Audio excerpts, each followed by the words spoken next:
ಅನು ಪ್ರೇಮ್ ನನ್ನ ದಾರಿ ಮಧ್ಯೆನೇ ಬಿಟ್ಟು ಹೋಗ್ತಾಳೆ. ಇತ್ತ ರಾಘವ್ ಊರಿಗೆ ಹೊರಟು ನಿಂತಿರ್ತಾನೆ. ಅವನನ್ನ ಸಾವಿತ್ರಮ್ಮ ತಡಿತಾ ಇರ್ತಾರೆ. ಅದೇ ಸಮಯಕ್ಕೆ ರಾಘವ್ಗೆ ಫೋನ್ ಬರುತ್ತೆ. ಆಂಟಿ, ಒಂದು ನಿಮಿಷ, ನನ್ನ ಫ್ರೆಂಡೇ ಕಾಲ್ ಮಾಡ್ದ. ಹಲೋ ಪ್ರೇಮ್, ಬಂದೇನೋ? ಹಾಕಣೋ ಬಂದೆ. ನನ್ನ ಗಾಡಿ ದಾರಿ ಮಧ್ಯೆನೇ ಕೈ ಕೊಡ್ತು. ಅದಕ್ಕೆ ಸ್ವಲ್ಪ ಪ್ರಾಬ್ಲಮ್ ಆಗಿ.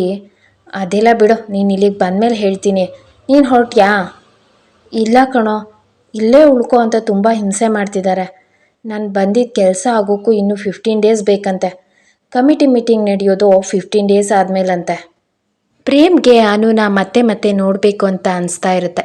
ಅವನು ಮನಸ್ಸಲ್ಲಿ ಯೋಚಿಸ್ತಾ, ರಾಘವ್ 15 ಡೇಸ್ ಆದಮೇಲೆ ಹೊರಡೋಣ ಕಣೋ, ನಾನು ಅಲ್ಲಿಗೆ ಬಂದ್ಬಿಡ್ಲಾ ಅಂತಾನೆ. ಬಂದ್ಬಿಡು, ಇದೇನು ನಮ್ಮ ಮಾವನ ಮನೆನಾ? ಬಂದವ್ರಿಗೆಲ್ಲ ಇವರು ಆತಿಥ್ಯ ಮಾಡೋಕ್ಕೆ? ನನಗೇ ಇಲ್ಲಿ ಕಂಫರ್ಟಬಲ್ ಇಲ್ಲ. ನೋಡು ರಾಘವ್, ನೀನೀಗೇನಾದರೂ ಮೈಸೂರಿಗೆ ಬಂದರೆ ನಿಮ್ಮ ಅಪ್ಪ ನಿನ್ನ ಯಾವುದಾದ್ರೂ ಪ್ರೈವೇಟ್ ಕಂಪ್ನಿಗೆ ಕೆಲಸಕ್ಕೆ ಹೋಗುವಂತೆ ಹಿಂಸೆ ಮಾಡಿ ಕಳಿಸ್ಬಿಡ್ತಾರೆ. ಮತ್ತು ನಿನ್ನ ಬಿಟ್ಟು ನಾನು ಒಬ್ಬನೇ ಫಾರಿನ್ಗೆ ಹೋಗ್ಲಾ? ಹೋದರೆ ಇಬ್ಬರು ಒಟ್ಟಿಗೆ ಹೋಗೋಣ, ಯೋಚನೆ ಮಾಡೋ ಅಂತಾನೆ ಪ್ರೇಮ್. ನೀನು ಹೇಳ್ತಿರೋದು ಸರಿಯಾಗೇ ಇದೆ, ಆದರೆ ನಾವಿಬ್ಬರೂ ಇಲ್ಲೇ ಉಳ್ಕೊಳ್ಳೋದು ಅಂದರೆ ಹೇಗೋ? ನಾನು ಅವ್ರ ಹತ್ರ ಹೇಗೆ ಪರ್ಮಿಷನ್ ಕೇಳಲಿ? ಅಂಕಲ್ನ ನೋಡಿದ್ರೆ ನನಗೆ ತುಂಬ ಭಯ ಆಗುತ್ತೆ. ಆಂಟಿ ಹತ್ರ ನಾನು ಯಾವುದಕ್ಕೂ ಪರ್ಮಿಷನ್ ಕೇಳ್ತೀನಿ. ನಿನಗೆ ಮತ್ತೆ ಕಾಲ್ ಮಾಡ್ತೀನಿ, ಬಾಯ್ ಅಂತ ಫೋನ್ ಇಡ್ತಾನೆ. ಫೋನ್ ಇಟ್ಮೇಲೆ ಸಾವಿತ್ರಮ್ಮ ಅವನ ಹತ್ರ ಬರ್ತಾರೆ. ರಾಘವ್, ಏನಪ್ಪ, ನಿನ್ನ ಫ್ರೆಂಡ್ ಬಂದಿದ್ದಾನಾ? ಹೌದು ಆಂಟಿ, ಅವನು ಕೂಡ ಇಲ್ಲಿಗೆ ಬರ್ತಾನಂತೆ. 15 ದಿನ ಇದ್ದು ಒಟ್ಟಿಗೆ ಹೋಗೋಣ ಅಂತಿದ್ದಾನೆ. ನಿಮಗೆ ಇಷ್ಟ ಇಲ್ಲ ಅಂದರೆ ಬೇಡ, ನಾನು ಹೊರಡ್ತೀನಿ ಅಂತಾನೆ. ಅದೇ ಸಮಯಕ್ಕೆ ಅಲ್ಲಿಗೆ ಬಂದ ರಾಯರು, ಪರವಾಗಿಲ್ಲ ಕಣಪ್ಪ, ಅವ್ರು ಕೂಡ ಬರಲಿ. ನಿಮ್ಮ ಮುಂದಿನ ಭವಿಷ್ಯಕ್ಕೆ ಒಳ್ಳೆಯದಾಗತ್ತೆ ಅಂದರೆ ನಿಮಗೆ ಚಿಕ್ಕ ಸಹಾಯ ಮಾಡೋಕ್ಕೆ ನನಗೇನು ಕಷ್ಟ ಆಗಲ್ಲ. ನೀನೇ ಹೋಗಿ ನಿನ್ನ ಫ್ರೆಂಡ್ನ ಕರ್ಕೊಂಡು ಬಾ ಅಂತಾರೆ. ಇವರ ಮನೆಯಷ್ಟೇ ಇವ್ರ ಮನಸ್ಸು ಕೂಡ ವಿಶಾಲವಾಗಿದೆ ಅಂದ್ಕೊಳ್ತಾನೆ ರಾಘವ್. ಪ್ರೇಮ್ ನನ್ನ ಮನೆಗೆ ಕರ್ಕೊಂಡು ಬರ್ತಾನೆ. ಒಳಗೆ ಕಾಲಿಡ್ತಿದ್ದ ಹಾಗೆ ಪ್ರೇಮ್ನ ಕಣ್ಗಳು ಅನುನ ನೋಡೋಕ್ಕೆ ತವಕಿಸ್ತಾ ಇರುತ್ತೆ. ಆ ಹುಡುಗಿ ಎಲ್ಲೋ ರಾಘವ್ ಅಂತ ಕೇಳ್ತಾನೆ. ಯಾವ ಹುಡುಗಿನೋ? ಇಲ್ಲಿ ಯಾವ ಹುಡುಗಿನೂ ಇಲ್ಲ. ಇದೇನಿದೋ ಹೀಗೆ ಹೇಳ್ತಿದ್ಯಾ? ಇವರಿಗೊಬ್ಳು ಮಗಳಿರಬೇಕು ಅಲ್ವಾ? ಹೌದು, ನನಗೆ ಮರ್ತೇ ಹೋಗಿತ್ತು ನೋಡೋ ಪ್ರೇಮ್. ನನಗೆ ಅವಳು ಹುಡುಗಿ ಅಂತಾನೆ ಅನ್ಸಲ್ಲ ಕಣೋ.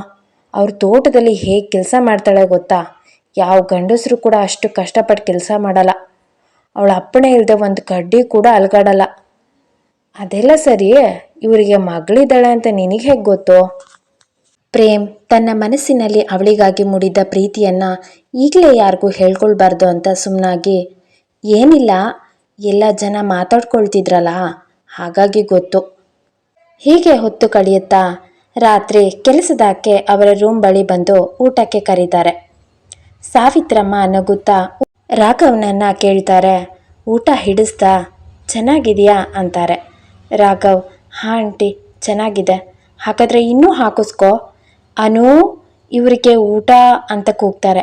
ಅಷ್ಟರಲ್ಲಿ ರಾಘವ್, ನನಗೇನು ಬೇಡ, ಈಗಲೇ ಹೊಟ್ಟೆ ತುಂಬಿಟ್ಟಿದೆ, ಸಾಕು ಅಂದ್ಬಿಡ್ತಾನೆ.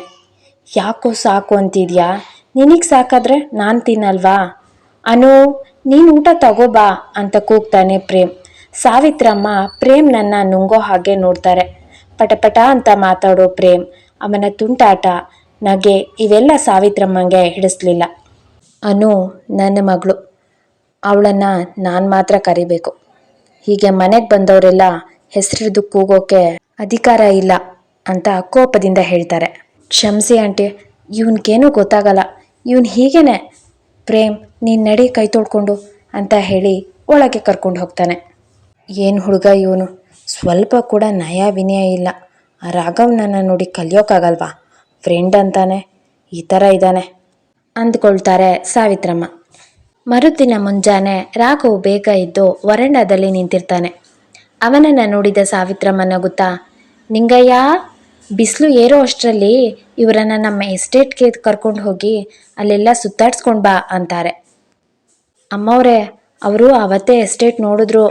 ಚಿಕ್ಕಮ್ಮನ ಹುಡ್ಕೋಕೆ ಹೋಗಿ ಒಂದು ಪ್ರದಕ್ಷಿಣೆನೇ ಬರಬೇಕಾಯ್ತು. ಹೌದಾ? ಅನು ಆ ದಿನ ಮನೇಲಿ ಇರಲಿಲ್ವಾ? ನಿಮಗೆ ಗೊತ್ತಲ್ಲ ಅಮ್ಮವ್ರೆ, ಅವರು ಮನೆಗಿಂತಲೂ ತೋಟದಲ್ಲೇ ಇರೋದು ಜಾಸ್ತಿ. ಅನು, ಅನು, ಸಾವಿತ್ರಮ್ಮ ಕೂಗಿದ್ರು.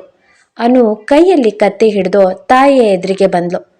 ಯಾವಾಗಲೂ ಈ ಕತ್ತಿನ ಮಾತ್ರ ಬಿಡಲ್ಲ ನೀನು. ಇಷ್ಟು ಬೇಗ ತೋಟಕ್ಕೆ ಹೊರಟಿಯಾ?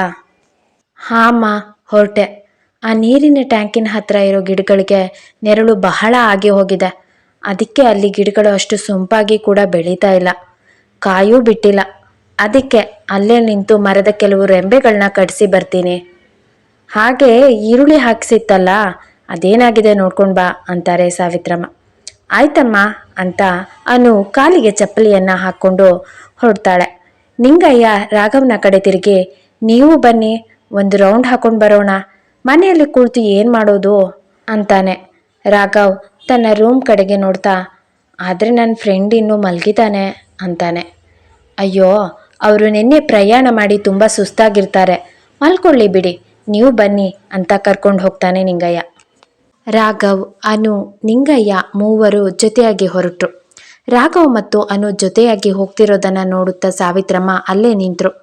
ಯಾವುದೋ ಆಸೆಯ ಹೊಂಬೆಳಕು ಅವರ ಕಣ್ಣುಗಳಲ್ಲಿ ಮಿನುಗಿ ಮಾಯವಾಯಿತು. ಅವರು ಕಣ್ಣಿಂದ ಮರೆಯಾಗುವ ತನಕ ಅಲ್ಲೇ ನಿಂತಿದ್ದು ನಂತರ ಒಳಗೆ ಹೋದರು.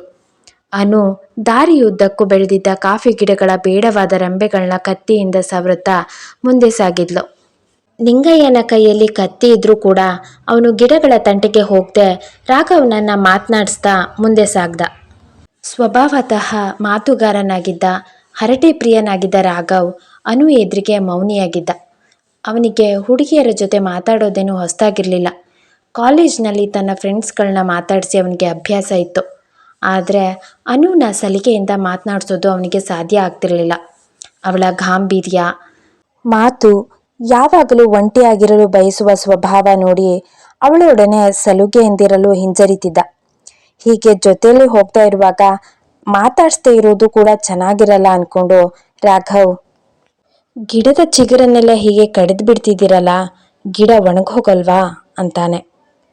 ಅನು ಅವನ ಕಡೆ ತಿರುಗದೆ ಉದ್ದವಾಗಿ ಬೆಳೆದುಕೊಂಡು ಹೋಗಿದ್ದ ಸಣ್ಣ ರೆಂಬೆಗಳನ್ನ ಕತ್ತಿಯಿಂದ ಸವರುತ್ತಾ, ಕಾಫಿ ಗಿಡ ಉದ್ದವಾಗಿ ಬೆಳಿಬಾರ್ದು, ಅಗಲವಾಗಿ ಛತ್ರಿಯಂತೆ ಹರಕೊಂಡು ಬೆಳೆದ್ರೆ ಗಿಡಗಳಲ್ಲಿ ಬೆಳೆ ಹೆಚ್ಚಾಗಿ ಬರುತ್ತೆ. ಹೀಗೆ ಉದ್ದವಾಗಿ ಗಿಡವನ್ನು ಬೆಳೆಯೋಕ್ಕೆ ಬಿಟ್ಟರೆ ಚಿಗುರು ರೆಂಬೆಗಳು ಗಿಡದ ಸಾರವನ್ನೆಲ್ಲ ಹೀರ್ಬಿಡುತ್ತೆ. ಆದ್ರಿಂದ ನಾನು ಕತ್ತರಿಸ್ಬಿಡ್ತೀನಿ ಅಂತಾಳೆ. ನಿಧಾನವಾಗಿ ಎಚ್ಚರಗೊಂಡ ಪ್ರೇಮ್, ರಾಘವ್ ರಾಘವ್ ಎಂದು ಬೆಡ್ ಪಕ್ಕಕ್ಕೆ ಕೈಯನ್ನು ತಡವರಿಸಿ ನೋಡ್ತಾನೆ. ಅಲ್ಲಿ ಯಾರೂ ಇರಲ್ಲ. ಹೊರಗೆ ಬಂದು ನೋಡಿದ್ರೆ ಹಾಲ್ನಲ್ಲಿ ಕೂಡ ಯಾರೂ ಇಲ್ಲ. ಅಡುಗೆ ಮನೆ ಹತ್ರ ಹೋಗಿ ಆಂಟಿ ಅಂತ ಕೂಗ್ತಾನೆ. ಏನಿದು, ಸ್ನಾನ ಮಾಡ್ಕೊಳ್ದೆ ಅಡುಗೆ ಮನೆ ಹತ್ರ ಬರ್ತಿದೀಯಾ, ನಿನಗೆ ಸ್ವಲ್ಪನೂ ಸಂಸ್ಕಾರ ಇಲ್ವಾ ಅಂತ ಕೇಳ್ತಾರೆ ಸಾವಿತ್ರಮ್ಮ. ಸಾರಿ ಆಂಟಿ, ಗೊತ್ತಾಗ್ಲಿಲ್ಲ, ರಾಘವ್ ಕಾಣ್ತಿರ್ಲಿಲ್ಲ, ಅವನನ್ನೇ ಹುಡ್ಕೊಂಡು ಬಂದೆ. ಅವನೆಲ್ಲಿ ಅಂತ ಕೇಳ್ತಾನೆ. ಅವನು ಅನು ಜೊತೆ ತೋಟಕ್ಕೆ ಹೋದ. ಏನು, ಅನು ಜೊತೆ ತೋಟಕ್ಕೆ ಹೋದ್ನಾ? ಪ್ಲೀಸ್ ಆಂಟಿ, ನಾನು ಒಬ್ಬನಿಗೆ ಇಲ್ಲಿ ಬೋರ್ ಆಗುತ್ತೆ, ನಾನು ಅಲ್ಲಿಗೆ ಹೋಗ್ಬೇಕಲ್ಲ, ಯಾರನ್ನಾದ್ರೂ ಜೊತೆಗೆ ಕಳಿಸ್ತೀರಾ ಅಂತಾನೆ. ಮನೇಲಿ ಎಲ್ರಿಗೂ ಕೆಲಸ ಇದೆ, ಬೇಕಾದರೆ ದಾರಿ ಹೇಳ್ತೀನಿ, ನಮ್ಮ ಅನ್ನೋದು ಗಾಡಿ ಇದೆ, ತಗೊಂಡು ಹೋಗು. ಸರಿ ಆಂಟಿ, ತುಂಬ ಥ್ಯಾಂಕ್ಸ್ ಅಂತ ಉತ್ಸಾಹದಿಂದ ಪಟಪಟನೆ ರೆಡಿಯಾಗಿ ಹೊರಟು ನಿಲ್ತಾನೆ ಪ್ರೇಮ್. ಇತ್ತ ರಾಘವ್ ಮತ್ತೆ ಅನು ಸ್ವಲ್ಪ ಮಾತು ಸ್ವಲ್ಪ ಮೌನದೊಂದಿಗೆ ಮುಂದೆ ಸಾಗ್ತಾ ಇರ್ತಾರೆ. ರಾಘವ್, ನನಗಿನ್ನ ನಡೆಯೋಕ್ಕಾಗಲ್ಲಪ್ಪ, ನಾನು ಇಲ್ಲೇ ಕೂತಿರ್ತೀನಿ ಅಂತ ಮರದ ನೆರಳ ಕೆಳಗೆ ಕೂತ್ಕೊಳ್ತಾನೆ. ನೀವು ಕೆಲಸ ಮುಗಿಸ್ ಬನ್ನಿ, ನಾನು ಇಲ್ಲೇ ನೆರಳಲ್ಲಿ ಕೂತಿರ್ತೀನಿ ಅಂತಾನೆ. ಅನು ನಸುನಗುತ್ತಾ ಸರಿ ಅಂತ ಮುಂದೆ ಹೋಗ್ತಾಳೆ. ಗಿಡದ ರೆಂಬೆಗಳನ್ನ ಕತ್ತರಿಸ್ತಾ ಹಾಗೆ ಮುಂದೆ ಸಾಗ್ತಾ ಇರ್ತಾಳೆ. ಗಿಡದ ಮಧ್ಯೆ ಯಾರೋ ಭಮ್ ಅಂದಾಗೆ ಶಬ್ದ ಬರುತ್ತೆ. ಅನು ಭಯ ಪಡದೆ ಕತ್ತಿಯಿಂದ ಮತ್ತೆ ಸವರ್ತಾಳೆ. ಗಿಡದ ಮಧ್ಯೆ ಅವಿತು ನಿಂತಿದ್ದ ಪ್ರೇಮ್ ಭಯದಿಂದ ಆಚೆ ಬರ್ತಾನೆ. ಏನ್ರಿ ನೀವು, ಇಷ್ಟು ಶಾರ್ಪ್ ಆಗಿದೆ ಕತ್ತಿ, ಇದರಿಂದ ನನ್ನ ಪ್ರಾಣನೇ ತೆಗೆದು ಬಿಡ್ತಿದ್ರಲ್ಲ, ಜಸ್ಟ್ ಮಿಸ್ ಆಗಿದ್ದೀನಿ ನಾನು. ನೀವಾ? ಯಾರು ನಿಮ್ಮನ್ನು ಎಸ್ಟೇಟ್ ಒಳಗೆ ಬಿಟ್ಟಿದ್ದು? ನೀವು ನನ್ನ ಮನಸ್ಸೊಳಗೆ ಬರ್ಬೋದು, ನಾನು ನಿಮ್ಮ ಎಸ್ಟೇಟ್ ಒಳಗೆ ಬರಬಾರ್ದಾ ಅಂತ ಗುಣುಕ್ಕೊಳ್ತಾನೆ ಪ್ರೇಮ್. ಏನು ಹೇಳಿದ್ರಿ ನೀವು ಅಂತ ಕೇಳ್ತಾಳೆ ಕೋಪದಿಂದ. ಕೋಪ ಮಾಡ್ಕೋಬೇಡಿ, ಸ್ವಲ್ಪ ನಗ್ನಗ್ತಾನು ಮಾತಾಡ್ಬೋದಲ್ವಾ? ಅನು ನಿಂಗಯ್ಯ ನಿಂಗಯ್ಯ ಅಂತ ಕೂಗ್ತಾಳೆ. ನಿಮ್ಮ ನಿಂಗಯ್ಯ ನನ್ನ ಫ್ರೆಂಡ್ ಜೊತೆ ಹರಟೆ ಹೊಡಿತಾ ಕೂತಿದ್ದಾರೆ. ಓ, ನೀವು ರಾಘವ್ ಫ್ರೆಂಡಾ ಅಂತಾಳೆ. ಹೌದು, ನೀವು ತುಂಬ ಚುರುಕಿದ್ದೀರಾ ಬಿಡಿ, ಎಲ್ಲ ಪಟ್ ಅಂತ ತಿಳ್ಕೊಬಿಡ್ತೀರಾ. ಮತ್ತೆ ಸಮಾಚಾರ ಅಂತಾನೆ. ಅನು ಏನನ್ನು ಮಾತನಾಡ್ದೆ ಮುಂದೆ ಸಾಕ್ತಾಳೆ. ನಿಂತ್ಕೊಳ್ಳಿ, ಈ ಎಸ್ಟೇಟಲ್ಲಿ ನನ್ನೊಬ್ಬನೇ ಹೀಗೆ ಬಿಟ್ಟು ಹೋಗ್ಬಿಟ್ರೆ ನನಗೆ ಭಯ ಆಗುತ್ತಪ್ಪ.